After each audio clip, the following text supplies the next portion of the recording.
कन्या कह रही है न दाने विवाहोस्ति राजा होमेन नयनहि विवाहस्तु तदागे हो यदा सप्तपदा क्रमाः। कन्या कह रही है पर सुनो, विवाह लाजा होम से नहीं होता, ठीक है, विवाह कन्यादान से नहीं होता।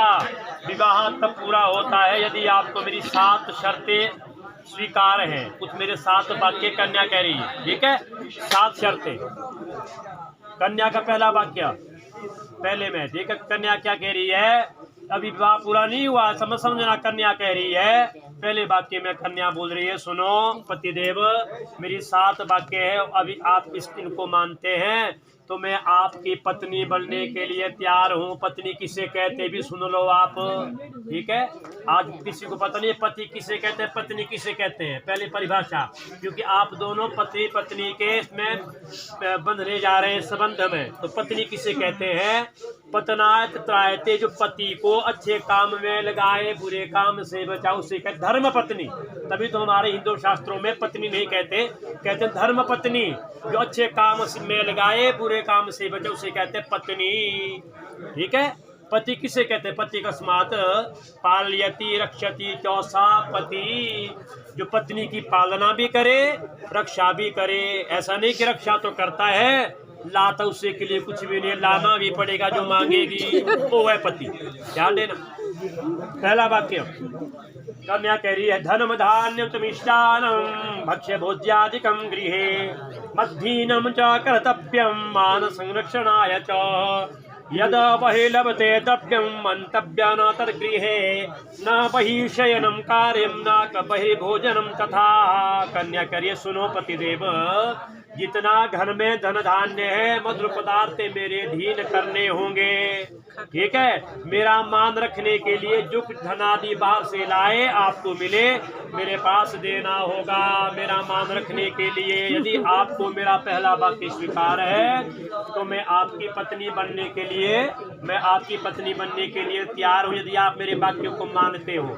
मानते हैं ना, पहला वाक्य कन्या का, ठीक है। दूसरे में आगे चलो, दूसरे में लगाओ। अब कन्या कह रही है महाराज आपने मेरे पहला वाक्य सुन लिया, अब दूसरा कह रही है गृह कर्माणि सर्वाणि मया कार्याणि सर्वदा दासेतम सर्वंधोना भाजनाने च प्रामार्जे।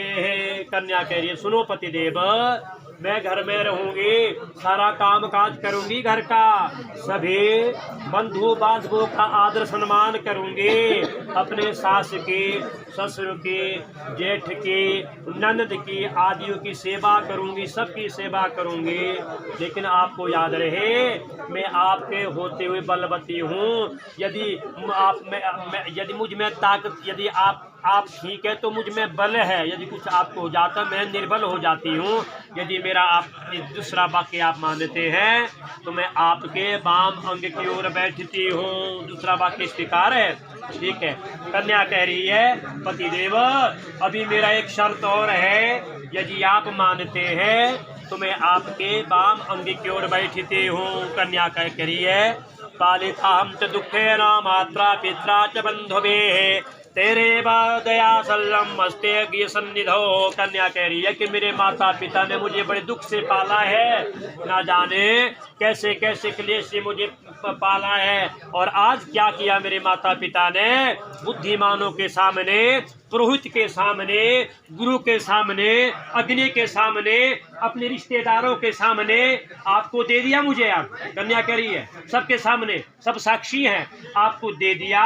कभी ये मत कहना क्रोध में, क्योंकि ये कलयुग है भैया, ये कलयुग है, कलह का युग, कलह का झगड़े का युग है। क्योंकि एक जगह रहने से झगड़ा हो जाता है, कभी हम आपस में झगड़ेंगे तो ये मत कहना कभी क्रोध में कि तेरे माता पिता ने तुझे कुछ नहीं दिया।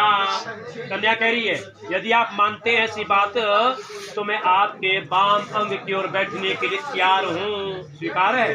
हाँ।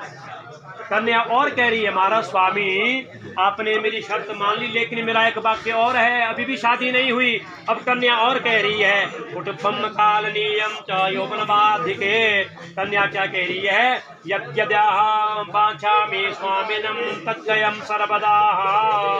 अब कन्या कह रही है, कन्या का अगला वाक्य कन्या कह रही है सुनो स्वामी आपको युवावस्था में और वृद्धावस्था में मेरा पालन करना होगा।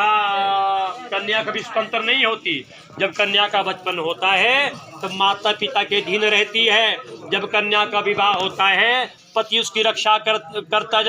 जब जो है वृद्धा हो जाती है, वृद्धा होने पर उसके पुत्र रक्षा करते हैं। स्वामी, यदि मैं अभी तो युवा है हम लोग, अभी हमारे में ताकत है, नौजवान है, लेकिन कभी ऐसा समय भी आएगा, बुढ़ापा भी आएगा, उसमें भी आपको मेरा पालन करना पड़ेगा। बुढ़ापे में भी कन्या कह रही है यदि आप इस वाक्यों को मेरे मानते हैं तो मैं आपके वाम अंग की ओर बैठने के लिए तैयार हूँ, पत्नी बनने के लिए तैयार हूँ। मानते हैं?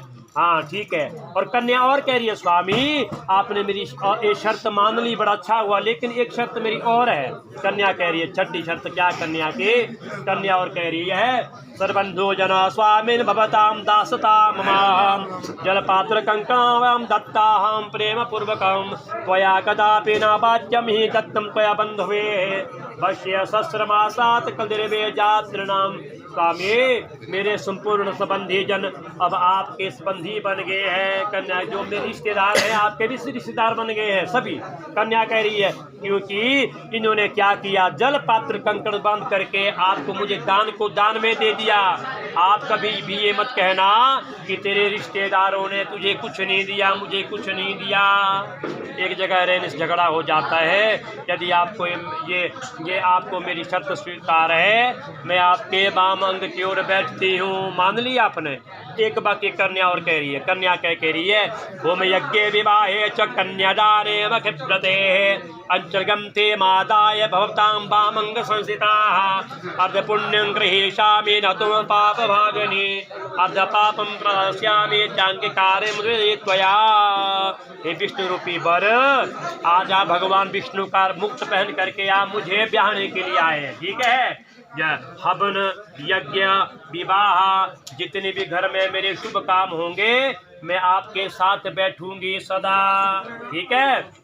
मैं आपके साथ, मैं एक ऐसा पौधा हूँ जिस तरह धान होता है, धान के खीलों का हवन क्यों किया जाता है, छल्ली का हवन क्यों नहीं होता, या कण का हवन क्यों नहीं होता, खीले क्यों, धान केवल धान ही क्यों? धान एक ऐसा पौधा है, धान एक जगह लगाने से धान को उखाड़ते हैं और धान दूसरी जगह लगता है, तभी धान का हवन होता है। धान की खीलों का एक ऐसा पौधा, या इस घर से ये पौधा जा रहा है और आपके घर में ये पौधा लग रहा है, तब जाके धान का हवन होता है। इसका मतलब क्या है? शीलपीठ का इसका महत्व है। शादी ऐसा मामूली काम नहीं है, ये बाजा बाजना शादी नहीं है, केवल शराब पीना शादी नहीं है। इतना खर्च कर रहे हैं हमारे माता पिता हमारे लिए, 6-7-8 लाख रुपया, इसका बड़ा महत्व है। ये शीलपीठ क्यों रखा जाता है? इसका मतलब क्या है? लाड़ा कहता है लाड़ी के लिए, तो सुनो प्रिय, जिस तरह पत्थर है कभी मेरे साथ ऐसे रहना पड़ेगा, पत्थर की तरह दुख भी आएगा, जैसा पत्थर होता है तेरे को सहन करना पड़ेगा, तब जाके शील पीठा होता है। इसका ये महत्व है। बेटा पढ़े लिखे आप लोग, ठीक है? ध्यान देना जीवन में, ठीक है? ऐसे गाड़ी नहीं चलने वाली। जैसे गाड़ी के 2 पहिए होते हैं, एक पहिए से हवा निकल जाती है तो गाड़ी बैठ जाती है, दोनों को मजबूत होना पड़ेगा। कन्या कह रही है सुनो स्वामी, जितने कर यज्ञ घर में यज्ञ होंगे, पाठ होंगे, अनुष्ठान होंगे, घर में शुभ काम होंगे, मैं आपके साथ बैठूंगी अंचल ग्रंथि बांध करके। और एक मेरी शर्त ध्यान से सुनना, जितने आप अच्छे काम करेंगे उसका मैं फल लूंगी आपसे, लेकिन कभी मेरे द्वारा कुछ बुरा काम होगा, पाप होगा, उसका फल मैं आपको दूंगी, वो आपको लेना पड़ेगा। यदि आप इस शर्त को मानते हैं तो मैं आपके वाम अंग की ओर बैठने के लिए तैयार हूँ, अन्यथा अभी भी मैं आपकी लाड़ी बनने के लिए तैयार नहीं हूँ। है स्वीकार है? हाँ, छोड़ दो बेटा। सुनो, लाड़ा भी कह रहा है, बैठ जाओ ध्यान से। अब लाड़े की देखो, अब लाड़ा